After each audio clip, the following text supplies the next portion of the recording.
सबको जय मसीह की। हम वचन पढ़ेंगे उससे पहले प्रार्थना करें। महान अनुग्रहकारी पिता परमेश्वर दयालु हे सर्वशक्तिमान यीशु मसीह, आप जैसा मेरी यहोवा कोई भी नहीं प्रभु जी। आज जो वचन पढ़ते हैं आप हमें सिखाएं, समझाएं, बुद्धि और समझ ज्ञान दें। उद्धारकर्ता यीशु मसीह के नाम से मांगते हैं, आमीन। तो हम यहाँ देखते हैं यीशु को क्रूस पे पांचवी वाणी। जब पांचवी वाणी हम देखते हैं और पढ़ते हैं यूहन्ना 19 का 28 और 29 पद। इसके बाद यीशु ने जानकर कि अब सब पूरा हो चुका, इसलिए कि पवित्र शास्त्र में जो कहा गया वे पूरा हो, मैं प्यासा हूँ। वे सिरका भरे हुए एक बर्तन रखा था, अतः उन्होंने सिरके में भिगोए हुए स्पंज को जूसा पर रखकर उसके मुंह से चुसवाया। तो हम यहाँ देखते हैं परमेश्वर ने अपनी योजनाएं पूरी की, यीशु मसीह के द्वारा योजना पूरी की। यीशु के द्वारा उसने योजनाएं पूरी की। हम यहाँ देखते हैं भजन संहिता 69 का 21 में, लोगों ने मेरे लिए इंद्रानी खाने के लिए इंद्रानी दिया और प्यास बुझाने के लिए सिरका दिया। सिरका वो ऐसा वस्तु होता है, ऐसा लिक्विड होता है, जब इंसान को चोट लगा हो उसे पिलाए तो वो एक विष है, एक जहर है। इस तरह जहर की तरह और जहर की तरह उनके जीवन में पीड़ा और परेशानी हुई, तब भी यीशु मसीह को दिया गया वो पानी की जगह उन्हें सिरका दिया गया, तो कहते हैं पूरा हुआ। तो यीशु के द्वारा परमेश्वर ने जो पवित्र शास्त्र के द्वारा कहा गया था वो पूरा किया। परमेश्वर ने योजनाएं पूरी की, जो भविष्यवक्ताओं से उसने योजना कही थी, योजना पूरी की। वो पाप क्षमा किए, पाप क्षमा किया। जो पाप हमारे थे वो पाप मिटाए नहीं जा सकते थे। यीशु मसीह जी आए और यीशु मसीह जी हमारे लिए अपने आप को कुर्बान कर दिया और हमारे पाप अपने ऊपर उठा लिया।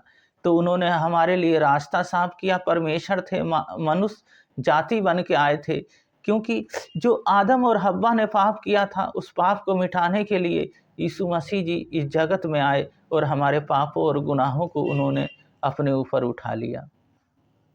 तो हम यहाँ देखते हैं यीशु के द्वारा योजनाएं पूरी हुई, योजना पूरी हुई, पाप क्षमा हुए। और हमारे पाप तो उस रंग के थे जो मिटाए नहीं जा सकते थे, पर यीशु मसीह के द्वारा वो पाप क्षमा हुए। मैं प्यासा हूँ, वो प्यासा थे, उस जल के लिए, पानी के लिए प्यासा थे, उस परमेश्वर की इच्छा को पूरी करने के लिए प्यासा थे। तो इसी तरह हम उस परमेश्वर के नाम को जब जान गए हैं तो हम उसके वचन के लिए हमेशा प्यासा रहें, उसके वचन के लिए हमेशा प्यासा रहें और उसके लिए हमेशा अपने जीवन को देते रहें।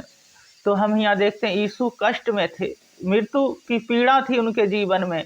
वो यीशु परमेश्वर थे और क्रूस पे बहते हुए लहू जो उसने हमारी कीमत को चुकाया, तो वही यीशु मसीह परमेश्वर हैं जो हमारे लिए इस दुनिया में आए, मारे गए, गाड़े गए और तीसरे दिन वो हमारे लिए जी उठे। उन सारे वायदों को उन्होंने पूरा किया जो परमेश्वर ने हमसे कहे थे। तो इस वचन के लिए प्रार्थना करें।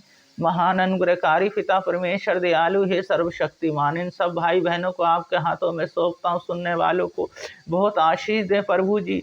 प्रभु जी ये वचन प्रभु जी इनके जीवन में भी प्रभु जी ये वचन, जो वचन आपने लिखा है प्रभु जी, ये वचन अपने जीवन में लिए चलें और प्रभु जी बड़े बड़े कार्य प्रभु जी आप इनके जीवन में करें। आप जैसा मेरे यहोवा कोई नहीं प्रभु जी। मैं सब भाई बहनों को आपके हाथों में, आपके लहू में ढकता हूँ। हर बीमारी, हर दुर्बलताओं से बचा के रखें और आपकी सामर्थ्य में हमेशा भरे रहें, आपकी आत्माएं भरे रहने पाए और शैतान की कोई योजनाएं पूरी ना होने पाए, पर आपकी योजनाएं प्रभु जी इनके जीवन से पूरी होने पाए। इनके शरीर, प्राण, आत्मा सब आपके हाथों में सौंपते हैं।